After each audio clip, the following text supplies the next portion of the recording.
Bonjour à tous et bienvenue dans ce podcast numéro 5 qui présente les services de l'agglo du Pays de Dreux. L'interviewée du jour est Amandine Pontieux, directrice de la direction des cycles de l'eau et de la biodiversité. Bonjour Amandine. Bonjour. Pouvez-vous vous présenter en quelques mots s'il vous plaît ? Comme vous l'avez dit, je suis Amandine Pontieux, directrice des cycles de l'eau et de la biodiversité. Arrivée au sein de l'agglo en mars 2013 sur d'autres missions, plus aux travaux liés aux opérations d'assainissement, et j'exerce mes fonctions actuelles depuis janvier 2021. Qu'est-ce qui vous a donné envie de postuler justement au poste que vous avez aujourd'hui ?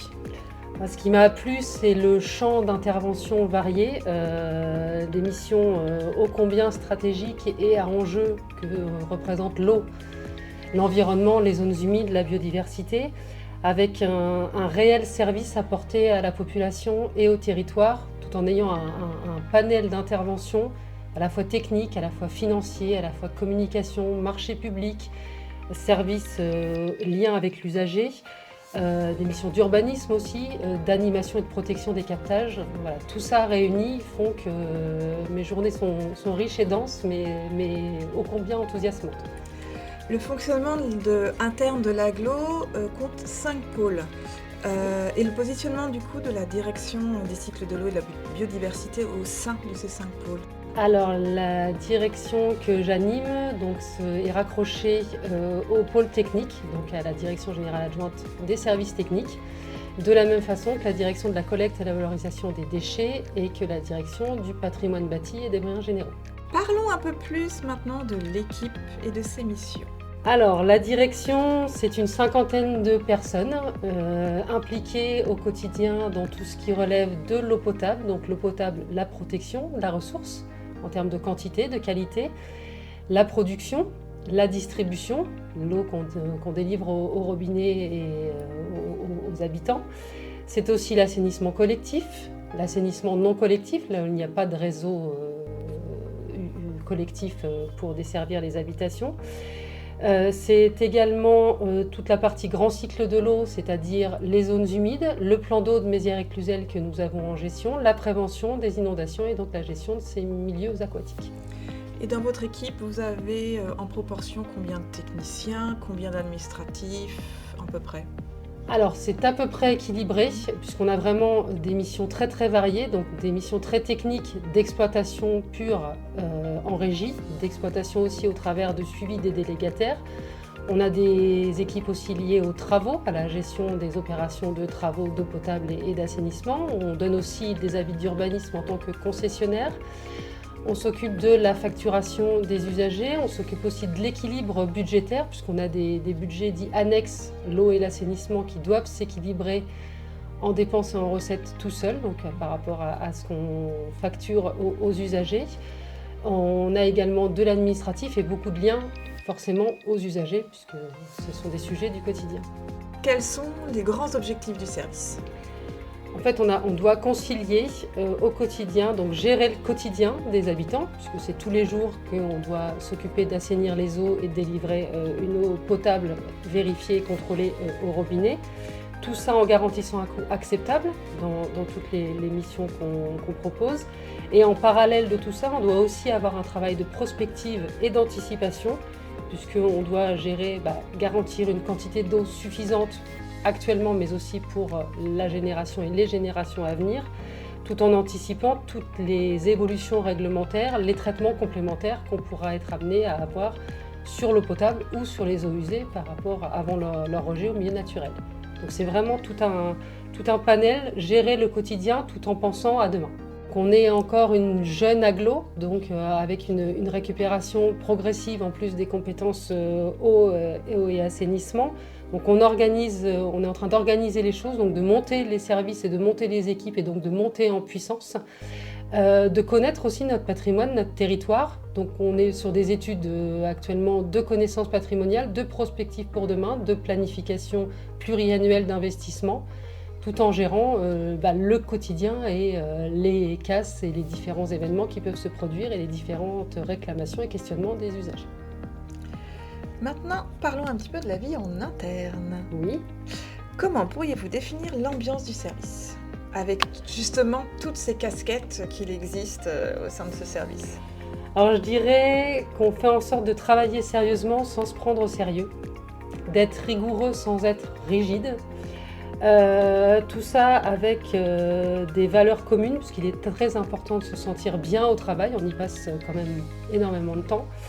Donc c'est très important pour nous de nous sentir bien. Donc tout ça ayant attrait avec le travail qu'on fait sur le collectif, la solidarité, le respect, la communication et l'enthousiasme qui pour moi sont essentiels pour qu'on travaille bien ensemble. On a parfois des sujets difficiles à gérer, il faut pouvoir s'en parler, poser les choses, être solidaire et avancer. Et justement pour animer cette cohésion, est-ce qu'il y a des rituels, des temps de cohésion, des temps d'animation au sein du service? Alors, à 50, vous vous doutez très bien que c'est un peu compliqué de réunir l'intégralité de la direction. Néanmoins, il y a quand même forcément des réunions de service qui sont organisées, des réunions de direction et des réunions de service. On a aussi des cafés d'accueil pour les nouveaux arrivants qu'on organise au sein du pôle technique régulièrement. On formalise des cérémonies de vœux avec nos vice-présidents en charge des compétences qu'on déploie. Et on fait aussi en sorte que les réunions de service ne soient pas uniquement de la communication descendante, mais que ce soit des vrais moments d'échange, de co-construction. Et on fait d'ailleurs d'autres réunions en dehors de ces échanges-là. On peut faire des cafés informels, on peut aller marcher autour du plan d'eau pour avoir une autre vision des choses et discuter différemment. Voilà, on essaye d'être le plus dans la marche en avant et l'échange en tout cas. Et vous, qu'est-ce qui vous motive au quotidien à travailler au sein de cette équipe, de votre équipe? Alors, outre mon équipe elle-même, qui est clairement, j'ai vraiment de la chance d'avoir l'équipe que j'ai. C'est important au quotidien d'avoir des gens sur qui on peut compter, et avoir cette solidarité-là et cette entente-là. Comme je le disais, les sujets sont vraiment des sujets à fort enjeu, un enjeu fort même je dirais. L'eau, l'environnement, la biodiversité, le maintien des zones humides, on parle des îlots de chaleur, de fraîcheur à mettre en place, on parle du réchauffement climatique, tout ça, les items du grand cycle de l'eau et du petit cycle de l'eau ont leur part très très importante dans l'organisation et l'aménagement de demain. Tout ça ayant un réel impact sur le territoire et au service de la population. Donc c'est effectivement quelque chose de particulièrement motivant quand on arrive et qu'on se lève le matin. Est-ce qu'il y a des profils de postes spécifiques recherchés au sein du service cycle de l'eau et biodiversité? Alors on a un petit peu tous les profils puisqu'on a tous les sujets.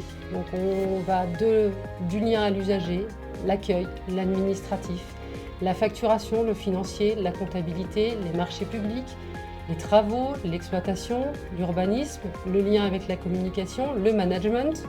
Donc on a tous les profils, j'ai envie de vous dire, qu'on peut représenter l'agglomération en microcosme de direction, mais tous les profils sont recherchés, alors avec des valeurs communes et un socle de valeurs communes qu'on recherche, et c'est d'ailleurs très important, le savoir-être, mais on a tous les panels de compétences, je pense que chacun peut se retrouver dans les profils qu'on peut rechercher au sein de la direction.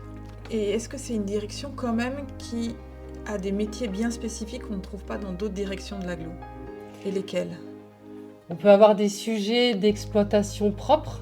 Je pense que ça, dans les autres directions de l'agglo, on ne les retrouve pas. Des sujets très très techniques liés à l'électromécanique, par exemple, sur une station d'épuration, les pompes, etc. Ça se gère d'une certaine façon. Donc des connaissances en hydraulique.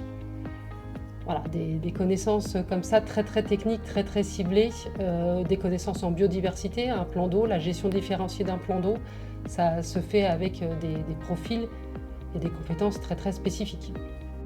Et pour conclure, pourquoi venir travailler au sein de l'agglo du Pays Dreux? Alors pourquoi ne pas y venir, j'ai envie de vous dire. L'essayer, c'est l'adopter un petit peu. En fait, je pense qu'au sein de l'agglo, on a réussi à trouver un genre d'équilibre un peu idéal. C'est-à-dire qu'on a assez de défis pour ne jamais s'ennuyer. On a suffisamment de solidarité pour ne pas paniquer. Et puis on a beaucoup de chocolat pour le quotidien, si besoin. Ça, c'est important. Ben, merci beaucoup. Merci à vous.